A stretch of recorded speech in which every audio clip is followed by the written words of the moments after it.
everybody, this is Random Fix and welcome to Denali National Park. And I'm at Savage River, which is the last exit you can actually drive up to before you got to take a commercial bus.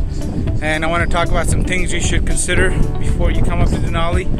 First thing is get here sooner. This place is absolutely amazing, and even if you got little kids, you could bring them up. And before I came up here, there was a lot of things I considered. I did a lot of research, watched a lot of videos on what to bring, how much money I was realistically gonna pay, and things I should watch out for as far as kids and bear safety. So I'm gonna share with you guys my top tips today. The first tip is Alaska is not as expensive as people actually portray it. Instead of using hotels.com or Expedia, definitely try Airbnb instead of these other sites. And last night we actually got to stay in a super tent for $25, and it was the most amazing experience. Do you like the tent, Cyrus?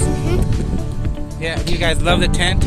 It was amazing, and for the price you cannot beat some of the values on Airbnb and the experiences. And everything comes normally stocked up. The Airbnbs will sometimes include the pans, oils, cooking supplies, and you're just gonna cut back on your overall cost. And the second thing is with Denali, getting reservations inside the park is super hard. So what you want to do is if you do want to go camping inside the park, you definitely want to make sure you book it way ahead, because you're not going to just be able to come in here and walk into a place. You do need reservations for those kind of events. The third thing is going to be inside Denali, there's going to be a lot of free activities for the kids. So I got the visitor center, which is kind of like a mini museum exhibit. They got the dog sled demonstration, which is free. So far I've been inside the park. I haven't had to pay any kind of fees. I drove up to Savage River here, and I've paid zero so far, which is really nice considering that I'm from California, and over there everything that you do when you first enter the park you definitely have to pay for. And we got a little volunteer that wants to ask a little question, so we're gonna go ahead and attend to that right now. And even these guys want to just keep climbing higher and higher. And this is gonna bring me to the fourth item, which is gonna be safety. So when you're in Alaska and you're hiking, and a lot of times you want to hike, especially if you're new to the area with a lot of other people around, and you want to make lots of noise. Hey guys, can you guys make some noise?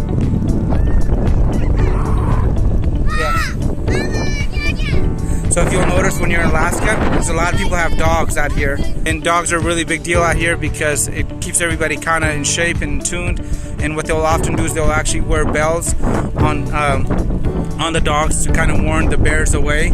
And the bears don't want to come in contact with humans, so if they can avoid you and avoid being surprised, they're definitely going to do it. So make as much noise as you can. And since we're talking about bears, I did actually buy a bear spray myself, because when I was in the Russian River, I saw a bear, and I'm glad I had this. I never had to use it because he was across the river from me fishing for salmon, but still made me really great to have this when I was with my two kids alone. Really great. About 40 bucks. You can pick this up at any Walmart or general store. They do sell them. They actually also rent them too. I just thought it would be better to purchase it, so I have my spray here. And there is going to be moose in Alaska too, and moose actually kill more people than bears. So if you see a moose, run. And the best thing the locals tell me is to actually hide near a tree, because that's how they divert them. And when you do encounter a bear, and what you do want to do is you do want to stay your ground, want to make lots of noise, and you want to act bigger by putting your hands up and really making yourself a threat to them. And some of the locals did tell me with the bears that it might be better to use an air horn instead of bear spray like this. I wanted to tell you guys the weather and the dress that I'm talking about is going to be mid-May till about mid-September. And this is the parking lot here at Savage River, and we also have the other parking lot right across the street right there. Probably holds about like maybe 20 cars, and a few on the side of the road, maybe about 5-10. And this is going to be the final stop right behind us. I'll show you guys that now. So we're here at the Savage River Bridge, and that little shack behind me is actually the ranger station, so you can't drive past that station. There's some parking over there, but I think you need a permit. And this is going to be the parking behind me right there. There's a little bit of the hillside. You can park probably about 10 cars, and the main parking lot is right there. That probably fits about 30 cars. There's restrooms there.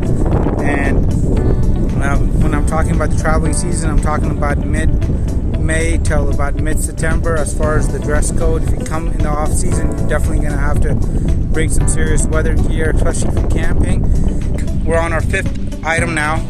Is the weather could turn at any time. So this morning in our super tent, it was raining cats and dogs, and it was beautiful. You could hear the rain, and it's kind of a great experience. If you guys ever tried it, check out my Airbnb series on Alaska below. I'll have a link there. And the weather, I didn't think it was going to clear up. All of a sudden, we got a beautiful day like this.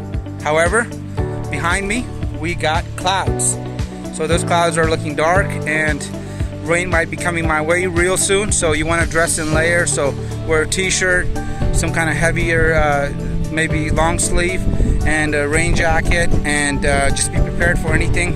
If you have a little bit of room or $1 in your pocket, get yourself a rain poncho, because it can definitely become useful if you can get hit by a crazy storm. As you can see, the wind is kind of picking up, so keep that all in mind. And those are my 5 top tips for visiting Denali. If you guys got any questions about this whole experience, I would love to share my thoughts with you guys, my feedback. Please comment below. Check out my whole Alaska series on how I got here, how I'm getting back to California. And I did this on a budget. I didn't want to do the cruise and pay $6,000 to $12,000 for a guided tour. I wanted to do this at my own pace, and honestly, this has been the best adventure of my life, and I've traveled a bunch of places. And in the last 2 weeks that I've been here, I can't say enough great things about Alaska and the people. These are some of the nicest people in the world. They're so kind. We've gotten a chance to go horseback riding on people's property that we're just staying in a RV on their property through Airbnb, and horseback riding for the kids. They did it. They would never do that any place that I've taken them, but since all the other kids were doing it, they did it.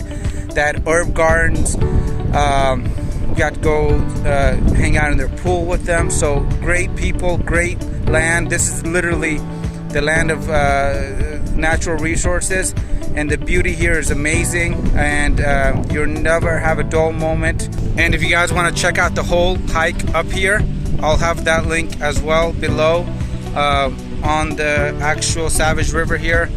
Getting up here with the kids, and anybody with any sort of hiking ability is going to make it up here. Definitely a great experience.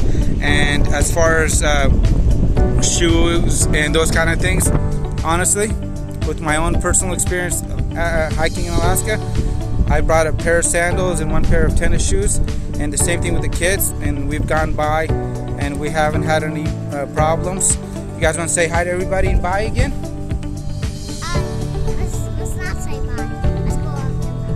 These guys want to go up the mountain some more. Yeah, this place is super cool. One thing I forgot to mention when I recorded the video about the Savage River and the whole Denali experience was you have to keep your insect and mosquito repellent in mind. And the best thing I've actually found is those nets, and I'll have a link to the stuff below. So they're about $10. They work perfect, and a lot of the mosquito repellents actually have DEET, so watch out for it. It'll stain your clothes. Some of it can actually damage material. It's pretty strong stuff. There's some natural stuff that I have too, so you guys will find those links below. Thanks again, guys, and have a happy Alaskan vacation.